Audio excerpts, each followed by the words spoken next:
of low income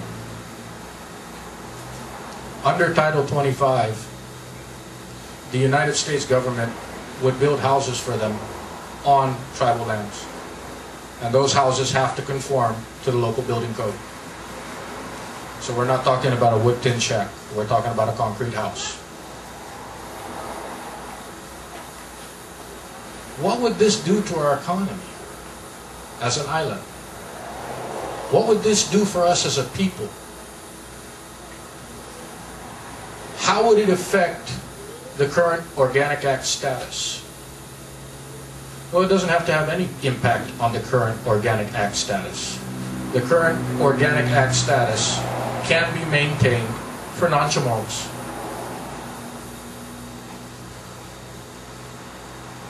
What would it do for us as a people? Well, first we can alleviate the concerns over what happens if we get sick. Do we have the money to go to the doctor? We can alleviate the concerns of what happens when my kids get up to college age. Would I have the money to send them to college? Okay. Then we could start focusing on perhaps retrieving the parts of our heritage, our culture, and our history that we've lost, because there's funding available for that as well. We could start looking at preserving that culture, that heritage, by building a museum that is modern enough so that we can receive our artifacts and take care of them properly, because there's funding available for that as well. We can start by taking a look at different options rather than having a dump at Ordet, or putting a dump on top of the only source of groundwater for the south in Dandan, because there's funding for that as well.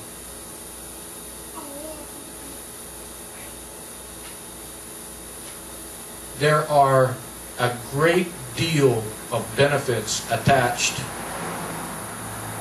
to being registered as a Native American tribe. A great deal of benefits. But the primary benefit is that we would be able to preserve our culture, we would be able to preserve our heritage, and we would be able to preserve our race as a people. Now, some people will say that there's no such thing as a Chamorro. I beg to differ. I beg to differ.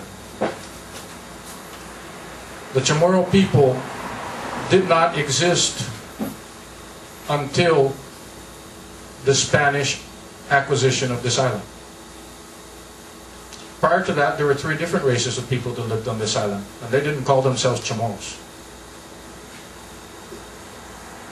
The definition of a Chamorro is evidenced in the Treaty of 1898. It is a person who was living here on this island in 1899, who is of Spanish descent, and their descendants in perpetuity, forever, by blood relation. By blood relation. Not in accordance with who garnered their statutory citizenship under the Organic Act.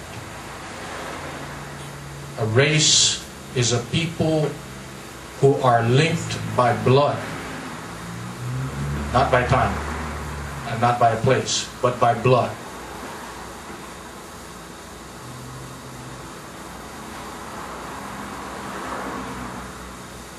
We have this right, we have this option, and we are not seeking to break our relationship with the United States. We are seeking to have a closer relationship with the United States, but one that is based on mutual respect. That option is available to us. That option is open to us. It's up to us, and it has been up to us since 1995. Whether or not we choose to proceed with that option.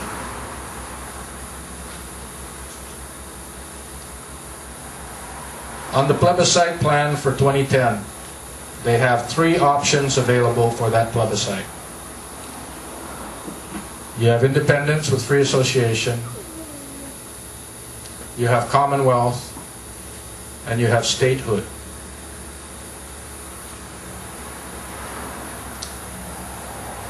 The difference between commonwealth and our current status is commonwealth would satisfy the parameters of the Charter of the United Nations without giving us any additional rights or benefits. Independence, well, maybe after 90% of the people on this island either leave or starve to death, maybe the 10% that are left that can feed themselves might be able to enjoy something out of it, but I really don't see that as a future for our people or our island. Statehood. We are geographically too far away from the contiguous United States for them to adequately provide a defense for this island. It's a hard fact, but it's a fact. The United States will not allow such a small population, which is politically irrelevant in the U.S. Political system, such a small population so far away from the contiguous states to become a state. That won't happen. Because if we become a state, we would be incorporated into the United States, and the United States would have to expend all of its resources, if necessary, to defend this little piece of rock floating out in the Pacific. Because this island is too small for them to maintain enough of a force here to defend it. That's been proven several times.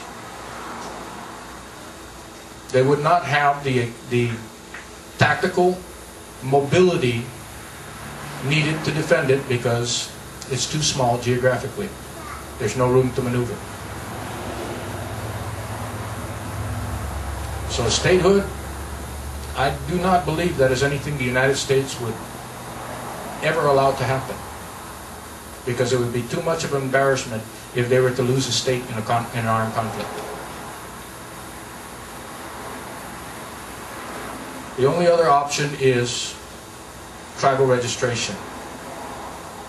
Registration as a Native American, to enjoy full constitutional rights, full protections under that Constitution and by the United States. Self-governance as mandated by the Helsinki Accord and as mandated by the UN Charter, Articles 11, 12, and 13. Financial, commercial, health, education benefits that are not guaranteed under any other option.